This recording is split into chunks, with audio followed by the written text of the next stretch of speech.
going to be reading Chapter 9, Grandpa Joe Takes a Gamble. The next day, when Charlie came home from school and went in to see his grandparents, he found that only Grandpa Joe was awake. The other three were all snoring loudly. "Shh," whispered Grandpa Joe as he beckoned Charlie to come closer. Charlie tiptoed over and stood beside the bed. The old man gave Charlie a sly grin, and then he started rummaging under his pillow with one hand. And when the hand came out again, there was an ancient leather purse clutched in his fingers. Under cover of the bedclothes, the old man opened the purse and tipped it upside down. Out fell a single silver 10-cent piece. "It's my secret hoard," he whispered. "The others don't know I've got it. And now you and I are going to have one more fling at finding the last ticket. How about it, eh? But you have to help me." "Are you sure you want to spend your money on that, Grandpa?" Charlie whispered. "Of course I'm sure," sputtered the old man excitedly. "Don't stand there arguing. I'm just as crazy as you are to find the ticket. Here, take the money and run down to the street to the nearest store and buy the first Wonka candy bar you see and bring it straight back to me and we'll open it together." Charlie took the little silver coin and slipped quickly out of the room. In 5 minutes he was back. "Have you got it?" whispered Grandpa Joe, his eyes shining with excitement.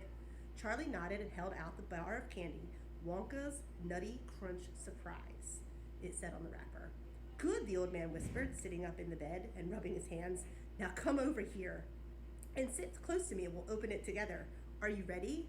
"Yes," Charlie said, "I'm ready." "All right, you tear off the first bit." "No," Charlie said, "you paid for it. You do it all." The old man's fingers were trembling most terribly as they fumbled with the candy bar. "We don't have a hope, really," he whispered, giggling a bit. Charlie said, "You paid for it. You do it all." The old man's fingers were trembling most terribly as they fumbled with the candy bar. "We don't have a hope, really," he whispered, giggling a bit. "You do know we don't have a hope, do you?" "Yes," Charlie said, "I know that." They looked at each other and both started giggling nervously. "Mind you," said Grandpa Joe, "there is just a tiny chance that it might be the one. Don't you agree?" "Yes," Charlie said, "of course. Why don't you open it, Grandpa?" "All in good time, my boy, all in good time. Which end do you think I ought to open first?" "That corner, the one furthest from you. Just tear off a tiny bit, but not quite enough for us to see everything." "Like that?" said the old man. "Yes, now just a bit more." "You finish it," said Grandpa Joe. "I'm too nervous." "No, Grandpa, you must do it yourself." "Very well, then, here goes." He tore off the wrapper. They both stared at what lay underneath. It was a bar of candy and nothing more. All at once, they both saw the funny side of the whole thing, and they burst into peals of laughter. "What the heck's going on?" cried Grandma Josephine, waking up suddenly. "Nothing," said Grandpa Joe. "You go on back to sleep." Bye. Hello, my name is Mrs. Jorgensen, and I am going to read Chapter 10 of Charlie and the Chocolate Factory. During the next 2 weeks, the weather turned very cold. First came the snow. It began very suddenly one morning just as Charlie Bucket was getting dressed for school. Standing by the window, he saw the huge flakes drifting slowly down out of an icy sky that was the color of steel. By evening, it lay 4 feet deep around the tiny house, and Mr. Bucket had to dig a path from the front door to the road. After the snow, there came a freezing gale that blew for days and days without stopping, and oh, how bitter cold it was. Everything that Charlie touched seemed to be made of ice, and each time he stepped outside the door, the wind was like a knife to the cheek. Inside the house, little jets of freezing air came rushing in through the sides of the windows and under the doors, and there was no place to go to escape them. The 4 old ones lay silent and huddled in their bed, trying to keep the cold out of their bones. The excitement over the golden tickets had long since been forgotten. Nobody in the family gave a thought now to anything except 2 vital problems of trying to keep warm and trying to get enough to eat. There is something about very cold weather that gives one an enormous appetite. Most of us find ourselves beginning to crave rich, steaming stews and hot apple pies. and all kinds of delicious warming dishes. And because we are all a great deal luckier than we realize, we usually get what we want, or near enough. But Charlie Bucket never got what he wanted because his family couldn't afford it. And as the cold weather went on and on, he became ravenously and desperately hungry. Both bars of candy, the birthday one and the one Grandpa Joe had brought, had long since been nibbled away, and all he got now were those thin, cabbagey meals 3 times a day. Then, all at once, the meals became even thinner. The reason for this was that the toothpaste factory, the place where Mr. Bucket worked, suddenly went bust and had to close. Quickly, Mr. Bucket tried to get another job, but he had no luck. In the end, the only way in which he managed to earn a few pennies was by shoveling snow in the streets. But even that wasn't enough to buy a quarter of the food that 7 people needed.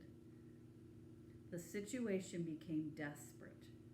Breakfast was a single slice of bread for each person now, and lunch was maybe half a boiled potato. Slowly but surely, everybody in the house began to starve.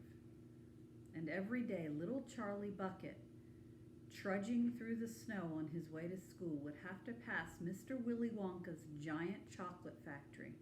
And every day as he came near to it, he would lift his small pointed nose high in the air, and he'd sniff the wonderful sweet smell of melting chocolate. Sometimes he would stand motionless outside the gates for several minutes on end, taking deep swallowing breaths as though he were trying to eat the smell itself. "That child," said Grandpa Joe, poking his head up from under the blanket one icy morning, "that child has got to have more food. It doesn't matter about us. We're too old to bother with. But a growing boy, he can't go on like this. He's beginning to look like a skeleton." "What can one do?" murmured Grandma Josephine miserably. "He refuses to take any of ours. I hear his mother tried to slip her own piece of bread onto his plate at breakfast this morning, but he wouldn't touch it. He made her take it back." "He's a fine little fellow," said Grandpa George. "He deserves better than this." The cruel weather went on, and every day Charlie Bucket grew thinner and thinner. His face became frighteningly white and pinched. The skin was drawn so tightly over his cheeks that you could see the shapes of the bones underneath.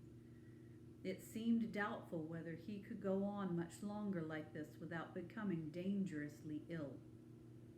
And now, very calmly, with that curious wisdom that seems to come so often when small children, in times of hardship, he began to make little changes here and there in some of the things that he did so as to save his strength. In the mornings, he left the house 10 minutes earlier so that he could walk slowly to school without ever having to run. He sat quietly in the classroom during recess, resting himself, while the others rushed outdoors and threw snowballs and wrestled in the snow. Everything he did now, he did slowly and carefully to prevent exhaustion. Then one afternoon, walking back home with the icy wind in his face, and incidentally feeling hungrier than he had ever felt before, his eye was caught suddenly by a piece of paper that was lying in the gutter in the snow. The paper was a greenish color, and there was something vaguely familiar about it. Charlie stepped off the curb and bent down to examine it. Part of it was buried under the snow, but he saw at once what it was. It was a dollar bill. Quickly, he looked around him. Had somebody dropped it? No, it was impossible because of the way part of it was buried. Several people went hurrying past him on the sidewalk, their chins sunk deep into the collars of their coats. their feet crunching in the snow. None of them was searching for any money. None of them was taking the slightest notice of the small boy crouching in the gutter. Then it was his. This dollar? Could he have it? Carefully, Charlie pulled it from under the snow. It was damp and dirty, but otherwise perfect. A whole dollar. He held it tightly between his shivering fingers, gazing down at it. It meant one thing to him at that moment, only one thing. It meant food. Automatically, Charlie turned and began moving toward the nearest shop. It was just 10 paces away. It was a newspaper and stationery store, the kind that sells almost everything, including candy and cigars. And what he would do, he whispered quickly to himself. He would buy one luscious bar of candy and eat it all up, every bit, right then and there. And the rest of the money he would take straight back home and give to his mother. And that's the end of chapter 10. But here's a question to think about. Do you consider yourself to be lucky? Why or why not? Upon reflection, that means when you think about it, are you luckier than you believed yourself to be? Okay? I hope you enjoyed reading chapter 10.